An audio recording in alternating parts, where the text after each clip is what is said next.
The wind in Alaska does not merely blow. It possesses a voice of its own, a deep, low howl that echoes through the slopes of the Brooks Range like the warning of an ancient predator.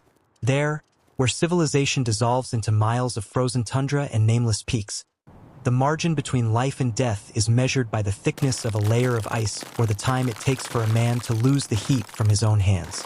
The Arctic twilight, a bluish, cold gloom that creeps across the plains, begins to be swallowed by a dense wall of dark, almost black clouds descending rapidly from the higher altitudes.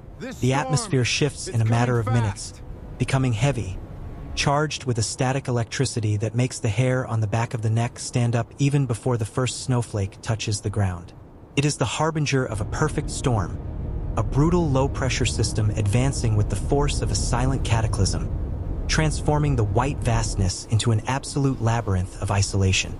A lone explorer walks through this uncertain terrain, each step sinking into the fresh snow that conceals the traps of the topography, feeling the weight of the freezing air invade his lungs with every deep breath. He knows that the distance to the nearest rescue point is no longer measured in kilometers, but rather in the remaining hours of daylight and his body's capacity to endure the frigid embrace closing in.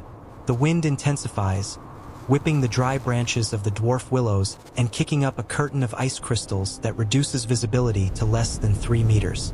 Visual orientation vanishes, obliterated by the phenomenon of a whiteout, where the sky and the earth merge into a single, indistinct white mass, depriving the brain of any spatial reference point. The frozen maze has no walls, yet it imprisons with the same efficacy as a stone dungeon, forcing the man to stop, to listen to his own racing heart, and to realize that from this moment on, every decision will be a direct choice between survival and oblivion. The cold begins to act not as a mere thermal sensation, but as an oppressive physical force actively searching for any gap in the clothing to steal vital energy.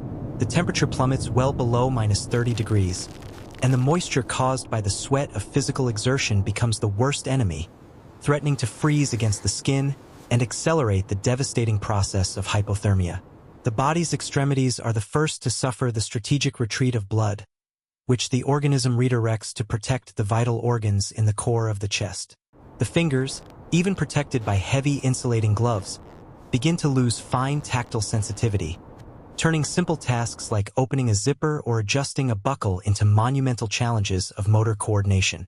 The explorer knows he cannot keep walking aimlessly in the white emptiness, as extreme exhaustion would consume the last calories of his body, leaving him vulnerable to the lethal sleep that precedes freezing. He must stop, assess his resources, and accept nature's verdict. The night belongs to the storm, and man must bow before it if he wishes to see the dawn. The search for shelter becomes the absolute priority, a silent race against the biological clock, ticking away implacably while the blizzard reaches its peak. Beneath the exposed roots of a centuries-old pine, partially protected by the slope of a granite rock, he finds the ideal spot to begin his fortification against the elements. With the help of a small folding shovel, he begins to dig into the accumulated snow, not only removing the excess but sculpting a refuge that utilizes the insulating properties of the ice itself. Snow, composed mostly of air trapped between the crystals, functions as a natural thermal cocoon, capable of maintaining the internal temperature of the shelter significantly higher than the fury outside. Each movement with the shovel is calculated to avoid wasting energy and to curb perspiration, in a steady rhythm that reflects the discipline required to stay alive in Alaska. He shapes the internal walls of the snow trench into a perfect arch to ensure structural stability, knowing that the roof collapsing over him during sleep would mean the end. At the base of the shelter, he creates an elevated platform where he will spend the night, a crucial bushcraft technique that allows the cold air, which is denser and heavier, to settle in the lowest parts, keeping the survivor's body in a zone of slightly less freezing air.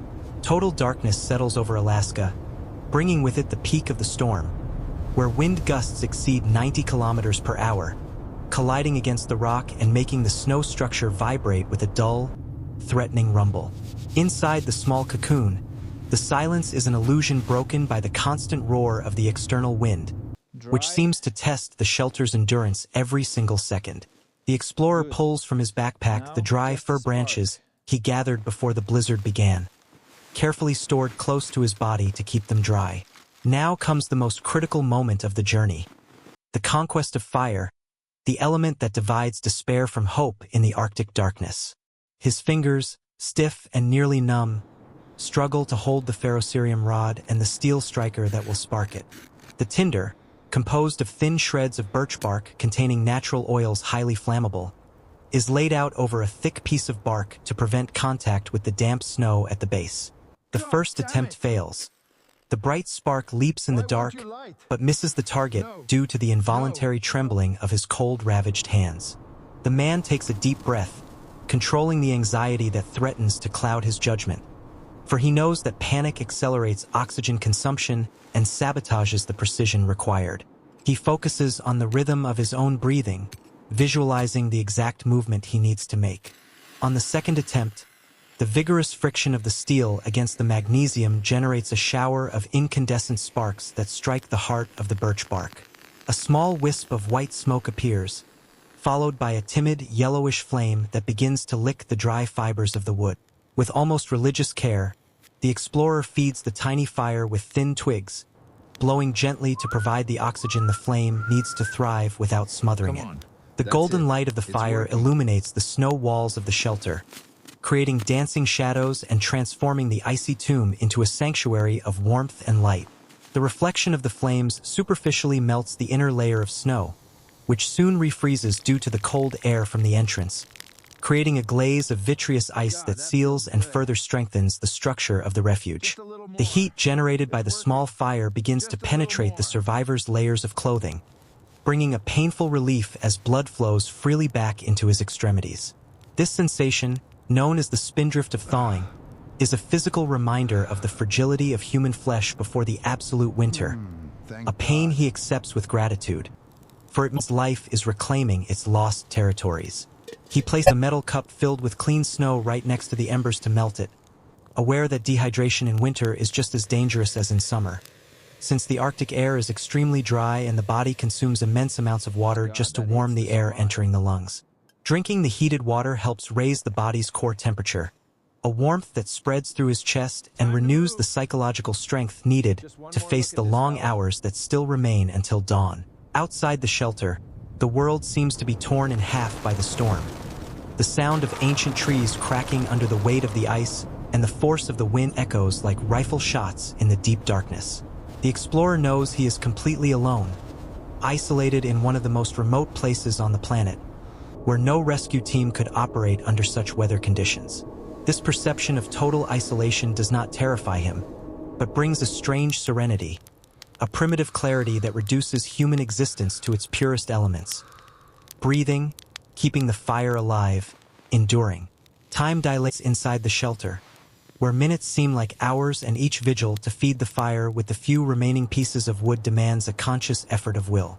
Staying awake becomes the new battle, as the accumulated fatigue exerts an irresistible gravity upon his eyelids, and a deep sleep on a night like this could be the invitation to an eternal slumber. He constantly monitors the condition of his fingers, moving them regularly to ensure circulation remains active, refusing to yield to the lethargy that the darkness and isolation try to impose.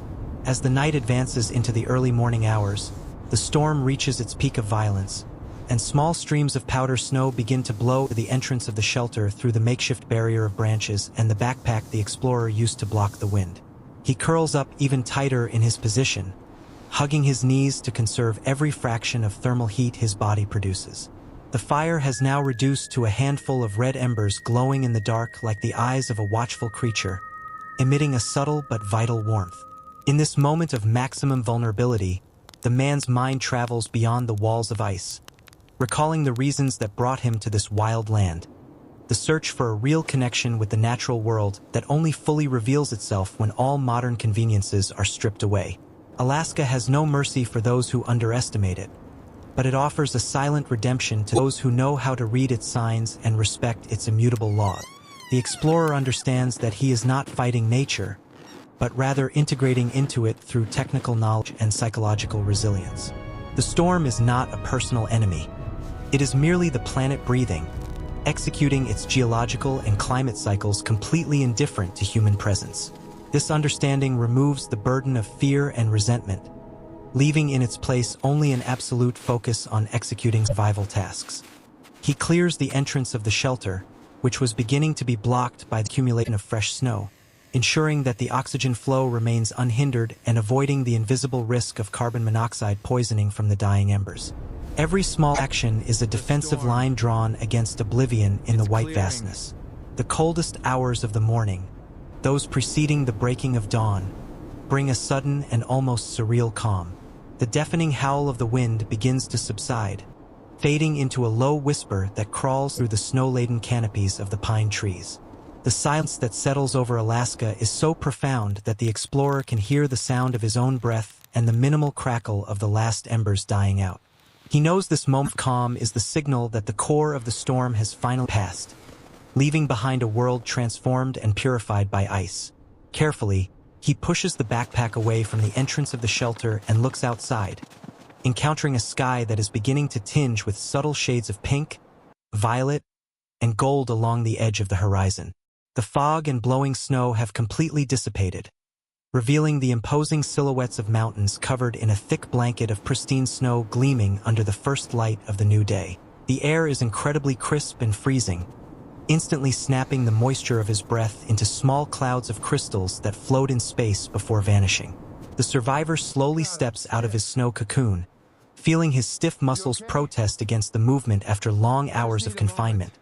But his heart beats with the renewed strength of one who has overcome the longest night of the Arctic winter. He observes the surrounding landscape, a wilderness that displays no signs of victory or defeat, but only the eternal majesty of an environment that remains untouched by time. His feet leave the first tracks in the fresh snow, temporary marks of a human presence that will soon be erased by the wind. But the internal transformation brought about by the ordeal will remain etched in his memory forever. He survived the Alaskan storm not by conquering the winter, but by finding within himself the mettle required to endure its fury and the deep respect to walk in harmony with its immeasurable power.